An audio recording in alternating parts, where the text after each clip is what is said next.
Игры с сюжетом, с повествовательным элементом — это моя любовь. И чем их больше на русском языке, тем я больше радуюсь, и мне хочется проходить игры компании, когда у вас развивается сюжет, когда он идет в разные стороны, и когда в них могут быть разные концовки. Это прям классно для меня.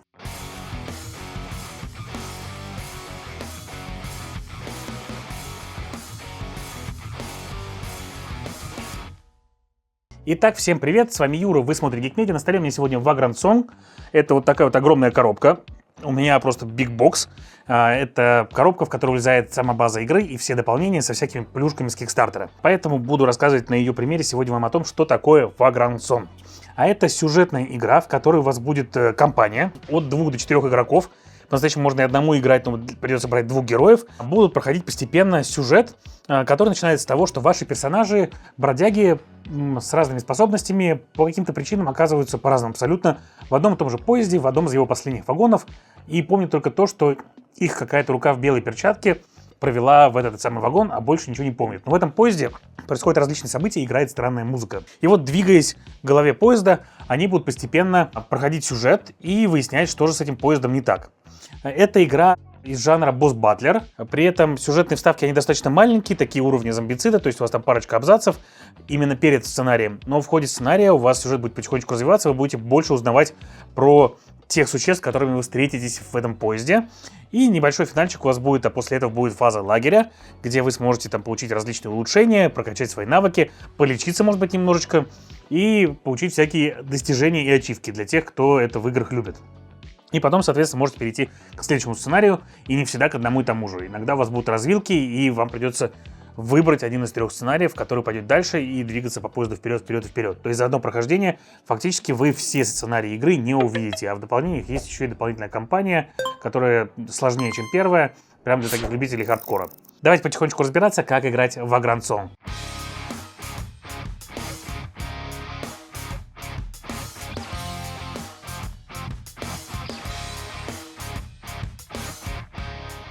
Итак, каждый игрок получит себе персонажика. Персонаж — это вот такой вот планшетик, на котором указано, соответственно, его количество жизней. Есть слоты под разные предметы и его параметры. Про параметры я расскажу немножко позже, но у планшетика также есть другая сторона. Это если вас прям сильно побили, вы превращаетесь в такого призрака частично. Но это не значит, что вы умерли, вы сможете вернуться в игру, если, например, вас нужным образом залечат, или если вы дойдете до конца сценария, и при этом не все стали призраками. У призраков, причем, есть свои специальные стендики. В принципе, в игре очень красивые пластиковые стендики. Единственное, что они с 2 сторон одинаковые, а сейчас уже начали появляться игры, где у вас спереди на стендике лицо, а сзади, соответственно, спина. И это, на мой взгляд, гораздо симпатичнее. Но, тем не менее, вся игра оформлена в стиле анимации начала 40-х годов американских, выглядит очень стильно. Сценарий в ней разной сложности. У меня разложен один из не первых сценариев. Я показывать буду на примере его, как играется игра. Первый сценарий вообще обучающий. Если вы хорошо разбираетесь в играх, его, в принципе, можно промотать, проиграв только сюжетную часть его.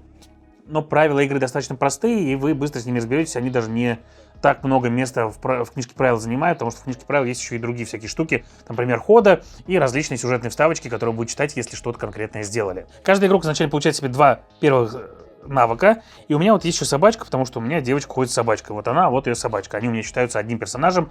Все персонажи в этой части уникальные. Ну, то есть вот этот, например, товарищ, он таскает с собой больше вещей и может лучше рыться вот в этом мешке. У нас еще был игрок, который делал действия лучше, если делал их меньше. И всего в игре 6 различных персонажей, каждому из них можно поиграть. При этом менять их можно между партиями. Если вам не понравился какой-то персонаж или вы хотели попробовать другого, то, соответственно, между сценариями, вот в фазу лагеря, вы можете себе поменять персонажа. Игра масштабируется на количество игроков тем, что, во-первых, у боссов разное количество жизней. В данном случае вот у нас такой вот босс. И с ним еще есть такой вот стендик плачущая Ива. Плакучая Ива. У них будет разное количество жизней, которые отмечаются вот на той стороне, на Humanity, а, соответственно, также тем, что босс ходит после каждого игрока. То есть после каждого игрока будет активироваться злодеи, и тем самым вам становится сложнее. Если вас 2, то фактически за раунд будут активироваться боссы 2 раза, а если вас 4, то 4. В этой игре вам нужно каждый раз побороть босса, но по-настоящему вы его не бьете, несмотря на то, что здесь нарисован кулак. Вы пытаетесь вернуть его в чувство, вернуть ему его человечность. Потому что каждый раз, когда вы встречаетесь с каким-то существом, вам идет его такое описание странное. Они все очень стрёмные, мрачные, страшные и не очень приятные. Но при этом вам там встретится и привидение, и живая кожа без костей, и человек, который никогда не может повернуться к вам лицом. Короче, много всяких ужасов и нечисти вы встретите на этом поезде, и каждого из них вам нужно будет вернуть к человеческой жизни, потому что по-настоящему это такие страдающие души, которые в этом поезде застряли. И поэтому в правилах игры даже прописано, что когда вот вы вроде как его бьете, по-настоящему ему там, например, там трубадур, он играет ему мелодию какую-то из жизни, вот этот вот товарищ, да. Я, например, пытаюсь ему там вспомнить, напомнить, что у него, может быть, была любовь к животным какая-то. Кто-то там ему говорит слова приободрения, а кто-то ему просто дает оплеуху для того, что типа, эй, блин, ты вернись к жизни нормальной. Типа, что ты делаешь? Ты забыл, кто ты есть на самом деле. Что-то такое. Каждый сценарий раскладывается по специальной схеме. Она у сценария всегда указана вот здесь вот. И мы раскладываем для этого специальные жетончики. Есть у нас жетончики ландшафта. В частности, у нас есть, например, ящики, дыры в полу, также там будут лужи крови, куча мусора. У каждого из них в правилах прописано, что он конкретно делает. Здесь у нас есть еще сюжетный жетон, это гроб. И за очень важную и интересную часть игры отвечают две вещи. Первая вещь — это вот такие вот жетончики с циферками. Это жетончики, которые у вас есть в нескольких местах. Они могут выкладываться на разные треки. То есть, например, вот у нас есть здесь, есть здесь, есть здесь. И есть на игровом поле у нас один. Плюс они закидываются вот в этот мешок. Если вы вытащите его оттуда, или возьмете его с поля из-за того, что какой-то маркер перешел через эту часть, вы будете читать специальный абзац все тоже на той же самой страничке. Вот здесь вот. Разные события, которые будут вас продвигать по сюжету, делать вашу игру либо легче, либо сложнее в зависимости от сценария. И в частности, когда, например, трек раунда дойдет до сюда, нам станет гораздо сложнее, потому что вот этот вот гробовщик, он что-то сделает нам неприятно. Я постараюсь не спойлерить вам вещи, которые были в сюжете этого сценария, чтобы вам было интересно его играть. Или, например, когда мы посильнее добьем гробовщика, тоже что-то произойдет. Когда мы, например, подберем вот этот предмет, тоже что-то может произойти и так далее. Вторая часть, которая отвечает за интерес и отличие этого босс-баттлера от многих других, это карточки ритуалов. Фактически, это тоже сюжетные вещи, которые говорят вам о том, что вам нужно сделать, чтобы, во-первых, было проще победить босса, а во-вторых, чтобы достичь определенных результатов и поставить себе галочку в ачивках в конце этого сценария. Их всегда 3, каждый из них немного говорит о том, что здесь происходит. В частности, например, нам вот здесь, вот нужно в этом ритуале похоронить друга. Для этого нужно будет найти где-то тело и дотащить его до гроба, положить его в гроб. Второй ритуал нам говорит о том, что нам нужно отравить корни этой плакучей ивы, потому что она нас очень больно будет бить, она будет нам мешать играть и будет притягивать нас постоянно к себе, потому что она такая ива-гипнотизер. И, соответственно, срубить ее. Для этого нам нужно будет что-то сделать. Что сделать, мы конкретно пока не знаем. Нам нужно будет вскрывать различные жетончики для того, чтобы найти какие-то предметы, которые помогут нам с этим справиться. И третье — это сделать подношение мертвым. Нам нужно поставить 2 свечки рядом с гробом. Свечки мы знаем, где брать. Это специальные жетоны, которые лежат вот в этом мешке. И, соответственно, нам нужно будет их найти в этом мешке, закинуть туда, и тогда мы выполним этот ритуал. Каждый раз, когда ритуал выполняется, он переворачивается, мы читаем на нем, что происходит, и, возможно, получаем даже какие-то бонусы, например, в виде вот таких вот монеток. Эти монетки нам нужны будут в лагере. Соответственно, бой начинается. Каждый игрок ходит по очереди, и ходит он следующим образом. Игрок берет себе 3 жетончика своих вот этих вот с его символом и планирует свои действия. В частности, например, я мог бы сделать себе движение 2 и положив 2 монетки сюда, и, например, один раз поковыряться в мешке. Или мог бы, например, распределить все 3 действия между 3 разными символами. Каждый символ отвечает за разные вещи. Например, символ нога. Если я положу сюда монетку, а монетки я все 3 разложить должен сразу, я походил бы на 3. При этом, если я положу все 3 монетки, я смогу походить на 9. То есть, в частности, я положил сюда, и у меня моя девочка побежала на 1, 2, 3, например, сюда, да, а положил бы 2, могла прибежать аж сюда вот, или сразу добежать вот до этого места. В данном случае у нас сработал бы эффект ямы, который работает по правилам этого сценария, иногда они могут быть разными. И плюс, соответственно, я встал на жетончики интереса. И для того, чтобы его поковырять, мне нужно было изначально выложить жетончик также на поиск. И вот тогда, когда я стою на 3-м жетончике, и если у меня есть на лупе тоже символ, я прочитаю сюжетную вставочку, она мне скажет, нужно ли мне пройти какой-то тест или не нужно пройти тест, и тогда, соответственно, что-то произойдет. Тесты здесь проходят очень просто. Если вы положили какое-то количество жетончиков на символ, например, вот я положил 2 жетончика на поиск, и вам нужно пройти тест на поиск, вы берете столько кубиков, сколько положили на этот символ, и бросаете их. Классно бросаю сегодня. Если на кубике выпало число равное или больше тому, что написано, у вас успех или 2 успеха. Шестерочки позволяют вам бросить еще один дополнительный кубик и приспособить его успехи к своим. Это второе основное действие, которое здесь есть. Третье основное действие — это, соответственно, привести в чувство или побить. И если мы, например, в данном случае стоим вплотную к боссу, наши способности позволяют нам делать что-то еще дополнительно. Например, вот эта способность говорит то, что я могу бить на радиусе 2, кого угодно, и при этом бросать по одному кубику за каждый жетончик, положенный сюда, на 4+, они будут успешными, то можно, соответственно, бить босса. Если я бы стоял рядом с боссом, взял бы, положив сюда вот 3 жетончика в свой ход в начале хода, 3 кубика, бросил бы их и на каждую пятерочку нанес бы ему 1 урон. Ну, не 1 урон, я вернул бы ему человечность на 1. Это поехал бы сюда жетончик, и можно было бы что-то сделать дальше. Или можно лечить себя. Тоже на 4+, бросаем кубики и лечим себя. Наши способности дают нам разные возможности, которые у нас есть. И эти способности позволяют нам атаковать дальше, лечить друзей, возможно, передавать какие-то предметы или еще что-то для того, чтобы справиться с целью сценария. Финальное действие, которое у нас есть из базовых, это поковыряться в мешочке. И здесь оно работает немножко по-другому. Мы не бросаем кубик на него. Сколько мы сюда жетончиков положили, столько мы жетончиков потянем из этого мешка. Например, положил 3, я достану 3. Но выбираем из них всегда 1, а вот тот товарищ 2. И это жетоны с разными символами. Все символы есть на памятке, она нам всегда напомнит, что можно за них сделать. За гвозди всегда можно помочь нашему боссу на 2, то есть поднять его человечность на 2. За свечку, если мы положили куда-то, то босс будет лететь на нее как мотылек. За соль, когда босс будет вас бить, вы можете бросить его солью, а вы знаете, соль отпугивает призраков, и не получить урона. За лапку вы можете использовать ее как один дополнительный жетон в свой следующий ход. А яблочко позволяет вам исцелять раны, про что мы поговорим немножко позже, когда будем говорить про босса. И вот фактически я вам показал все действия, которые есть базовые. Все остальные у вас будут на различных карточках. И мы переходим к фазе босса, потому что я свой ход закончил. Все жетоны, кстати, которые вы тратите, они уходят вот сюда. Босс тянет один жетончик и вытягивает, например, лапку. А дальше вам нужно свериться с тем, что у нас указано в книжке для лапки. Босс бывает в двух настроениях, начинает он всегда вот в таком настроении, но по разным эффектам игры может перевернуться на такое настроение, и у него будет другая таблица. То есть у него есть одна таблица для этого состояния, другая таблица для этого состояния. То есть для счастливого и для несчастного состояния. И в частности, вот у нас говорится, что босс идет, он выбирает целью кого-то, и мы про это сейчас поговорим. И как это работает? Босс сначала определяет цель для себя. Порядок цели у него указан вот здесь. Иногда в ходе сценария кто-то из игроков может получить себе жетон специальной цели. И этот жетон говорит, что неважно, кто бы чего там ни делал, босс будет идти к вам и будет постараться выцелить вас. А жетоны эти получаются обычно за разные сюжетные вещи. Например, у нас был момент, когда, скажем так, один из игроков нашел нечто, принадлежащее боссу. Босс это понял и, соответственно, пытался у него это отобрать. Если у вас нет такого жетона, то мы смотрим, он пытается идти, если в самом действии написана какая-то цель, то он пытается идти к ней.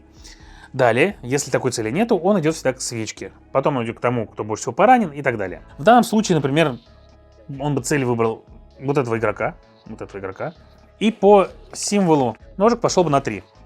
Он старается идти как можно ближе к своему товарищу, и при возможности даже вымещает его из клеточки, чтобы нанести ему урон. То есть здесь правила игры говорят следующее. Если вы имеете несколько вариантов того, как поступить, поступайте всегда так, как для вас хуже, если вы играете за сторону босса. И в частности, он прошел через меня, прошел через пустую клетку, встал на клетку с товарищем и оттолкнул его. Каждый раз, когда через вас проходит босс, они умеют это делать, они умеют ходить через все. Вы умеете ходить через босса, но это тоже плохо. Это так же, как вот если бы он через вас прошел. Но не можете ходить, например, через ящики. У босса есть эффект призрачного преследования, вот этот вот. Он в каждом сценарии разный и дает вам разные, в основном связанные с сюжетом, негативные эффекты. В частности, здесь он положит на вас вот такой вот жетончик. На каждого, через кого прошел. И этот жетончик имеет здесь эффект следующий. Это 3 жетончика, они имеют 3 функции разные, и каждая из них привязана всегда к сценарию. То есть в одном сценарии это может быть жетончик, которым вы можете защититься, в другом сценарии это жетончик, который не дает вам ходить. А в зависимости от того, какой сценарий вы играете против какого босса, эти жетоны будут означать разные вещи, которые накладывает на вас игра. В этом сценарии конкретном жетон говорит о том, что вы в конце своего хода обязаны подойти на 2 к плакучей иве. И как вы понимаете, идти в сторону плакучей ивы — это не самая хорошая идея. Видимо, ничего хорошего там не произойдет, если вас негативные эффекты босса тянут прямо к ней. А далее, соответственно, он пытается нанести урон. На радиусе 2 он наносит 4 урона. То есть он заставляет одного из игроков, вот этого как раз, который цель, потерять 4 человечности. После этого уходит другой игрок, после того, как босс отходил, а жетончик, которым босс активировался, уходит вот сюда. Важный момент в том, что мы теряем человечность постепенно. И каждый раз, когда мы доходим до 0 человечности, нам необходимо сломать либо один из предметов, которые у нас есть, то есть, например, вот как у него есть радиостанция, либо получить ранение себе, перевернув один из своих навыков. Больше этим навыком мы пользоваться в данном сценарии не сможем, пока мы его, например, не полечим, а полечить его можно только яблочком, потратив яблочко. Но мы восстанавливаем обратно жизнь. Когда мы сломались второй раз, и если опять дошли до 0, в тот момент, когда мы не можем больше ничего сломать, нам нужно будет перевернуть нашу карточку, мы стали призраком, мы заменяем нашу фигурку, и призрак работает немножко по-другому. У него другие специальные способности свои базовые, у него другие навыки. То есть, например, мой призрак, вот он лучше бьет, да? Но жетончик вот этот выкладывается вот сюда. Теперь ваша цель постараться добить этот жетончик вот до сюда, тогда вы сможете перевернуть свой планшетик. В некоторых сценариях есть награды за то, что никто не перевернулся на другую сторону. А если вы перевернулись все на другую сторону, то вы проиграли сценарий. Обычно это работает следующим образом. То есть даже если вас полностью побили, и вы перевернулись на другую сторону, у вас там всего одна жизнь, вас бьют снова, вы не теряете больше жизни, вы продолжаете участвовать в сценарии и помогаете своим друзьям действовать дальше. Потом ходит, соответственно, второй игрок, третий игрок и так далее. Рано или поздно у нас вот на этом треке могут накапливаться 2 яблочка или, например, 3 соли. Как только это происходит, все жетоны забрасываются в мешок, а босс активирует специальную способность, которая связана с забрасыванием в мешок. И она также прописана вот здесь вот и дает вам различные негативные эффекты. То есть базисная механика того, как вы действуете и как работают боссы, достаточно простая. За одним исключением того, что вам вот этот вот журнал нужно постоянно держать перед собой. И желательно так, чтобы вы видели все остальные игроки, особенно те, кто будут активировать боссов в свой ход. Потому что вот эти штуки замовить невозможно, у всех боссов они абсолютно разные. То есть, например, вот здесь, именно вот в этом эффекте, то есть их еще 2 же разных, вот в этом эффекте на яблочке Ива побежит к гробу на 6, пробегая через всех, нанося им урон и так далее. А вот при этом эффекте задеваются все, кто находится между Ивой и гробовщиком. И эти эффекты разные, запомнить их не то, что не надо пытаться, даже не нужно, потому что лучше смотреть в книжку, и это гораздо проще. У сценария может быть 2 исхода. Первый исход — это вы все стали призраками и вы проиграли. Второй исход — это вы победили босса. Но босса мы побеждаем как? Во-первых, мы каждый раз, когда догоняем его сердечко вот до сюда, он двигает вот этот жетон вот здесь. То есть нам фактически босса нужно победить в данном случае 3 раза. Было. У него 16 жизней. Это очень много, это 48 жизней, но скажу по секрету, что вот эти карточки обычно помогают возвращать боссам их человечность. И за счет того, что и у вас очень много жизней, и у босса много жизней, игра иногда может быть немного тягучей. То есть посмотрите, например, я вот в этой фазе, да, получил уже 2 ранения, и даже если я стою рядом с боссом, накладывая 3 жетона сюда, я буду бросать 3 жетончика и только на 5 попадать, буду наносить ему 1 урона за весь свой ход, потом он будет бить меня, я буду стараться лечить, или меня мои друзья будут лечить и так далее. То есть, короче, иногда бой может быть тягучим. Но обычно, скажем так, тянуть вам не позволят. У практически каждого сценария есть свой небольшой таймер. В данном случае, например, таймером является то, что бежит Ива, и она становится злее каждый раз, когда она куда-то бежит. И это нехорошо, поверьте мне. Если вы не будете действовать быстро в сценарии, то, скорее всего, вы проиграете, и вас просто всех превратят в призраков. После того, как вы прошли сценарий, либо вариантом того, что вы победили, либо вариантом того, что вы проиграли, вы переходите к специальной страничке, следующей на сценарии, вот здесь вот. И она вас прямо как памятка ведет, потому что вам нужно делать в конце сценария. Соответственно, если вы победили, почитайте такой-то абзац, если вы проиграли, почитайте такой-то абзац. Эти абзацы содержатся в книжке правил, а не в той книжке, вот, чтобы вам не надо было перелистывать эту страничку, а можно посмотреть и то, и то. И у вас здесь их достаточно много сюжетных вставочек, которые вам будут рассказывать, как двигается ваше приключение, куда вы идете и что происходит. Рано или поздно вы узнаете много секретов из этой игры, потому что ваше приключение фактически состоит из того, что вы двигаетесь вперед поезда, и каждую партию проходите 3 вагона. Между вагонами есть межвагонные пространства, в которых вы тоже будете кое-что делать, про это немножко позже. Дальше, соответственно, вы восстанавливаете себе все жизни, переворачиваете из призрачного состояния в обычное, защищаете все, что было на игровом поле, и можете потратить монетки. Это происходит следующим образом. Каждый игрок выставляет в центр поля свои 3 монетки, плюс те монетки, которые они получили в ходе сценария, и вы можете закупиться. У вас откроются специальные карточки предметов, и вы сможете, например, их купить или поменять на другую карточку и купить ее. Предметы есть 3 уровней, и чем дальше вы продвигаетесь по игре, чем больше всякого полезного вы сделали, тем больше предметов вы можете купить, но носить с собой обычно можно только 1 предмет, и он также добавляет вам по факту жизни, потому что его можно сломать, и за это восстановить себе жизнь до 10. Также вы можете полечить себе раны за эти денежки. Оставшиеся деньги отправить в банк. И банк — это такая интересная штука здесь, которая работает следующим образом. Все деньги, которые вы не потратили, за каждую монетку вы отмечаете себе вот здесь вот, на этой шкале. И, как вы понимаете, у нас вот здесь есть нарративные повествовательные вставки. Если вы дошли до сюда, читайте это, дошли до сюда, читайте это и так далее. Также у каждого сценария есть ачивка. И если вы достигли ее, например, там в одном из первых сценариев это исполнить все 3 ритуала, и обычно всегда все связано с 3 ритуалами, но плюс надо было, чтобы никто не перевернулся на призрачную сторону. Тогда вы ставите себе вот здесь вот галочку. И когда вы поставите 6 галочек, прочитайте что-то. а также себе отмечаете, соответственно, в каких сценариях вы сделали себе эти ачивки. Потом, когда-то в игре это может о чем сказаться. А дальше, соответственно, вы идете, если хотите сохранять себе игру, у вас у каждого персонажа есть возможность сохраниться, то есть вы складываете все его предметы с ним, и потом в начале следующей партии вы перераспределите себе предмет по-другому. Дальше, соответственно, вы идете в пространство между вагонами. И это специальная колода, вот такие вот карт Таро. После первого, второго или третьего сценария вы берете соответствующую карточку, и эти карточки работают следующим образом. Один из игроков зачитывает сюжетный текст, который на ней есть, и вы видите какие-то видения обычно в ней, и можете их по-разному интерпретировать. Вот, например, после второго сценария вы видите 3 двери. Понимаете, вы приходите к следующему вагону, а там 3 двери. И это моменты, когда вы, как игроки, принимаете решения, иногда каждый единолично, иногда совместное. На вот этих ваших жетонах есть буковки А, Б и С.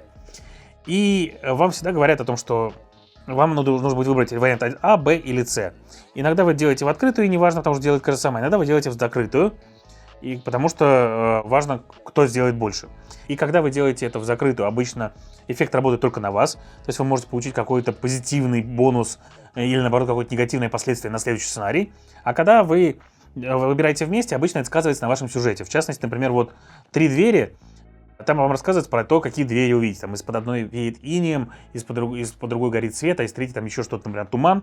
Каждый из вас выбирает, в какую бы дверь он хотел пойти, загадывает это, и вы идете в ту дверь, которую выбрало больше игроков, и в зависимости от этого у вас будут разные сценарии. Вам скажут, идите на страницу такую-то книжки правил, ваш следующий сценарий будет такой-то. Ну и потом, соответственно, если хотите, вы этот сценарий начинаете, если не хотите, сейвите игру и заканчиваете до следующей партии.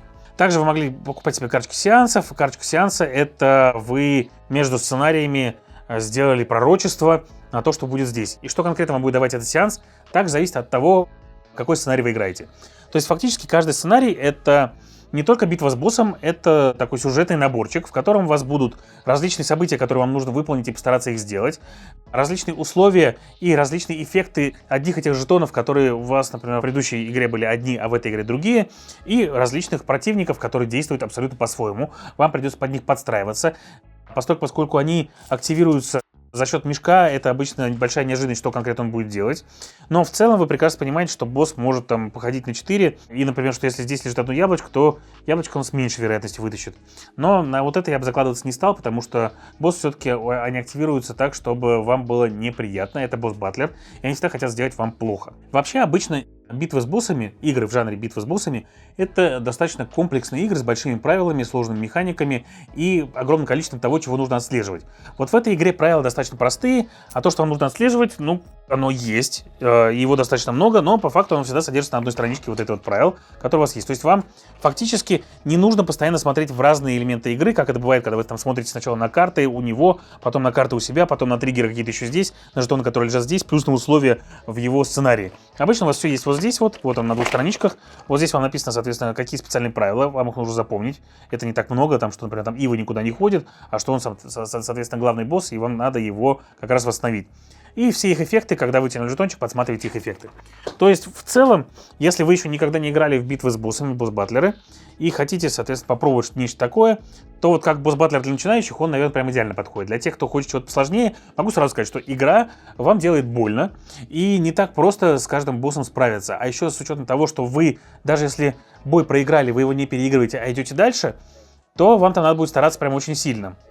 Потому что, когда вы бой проигрываете, это значит, что вы, скорее всего, все пораненные, и в основном все жетоны свои вы потратите на то, чтобы себя отличить, попробовать, например, там, да. То есть игра все равно двигает вас вперед. Мне вот это в играх с боями с боссами нравится.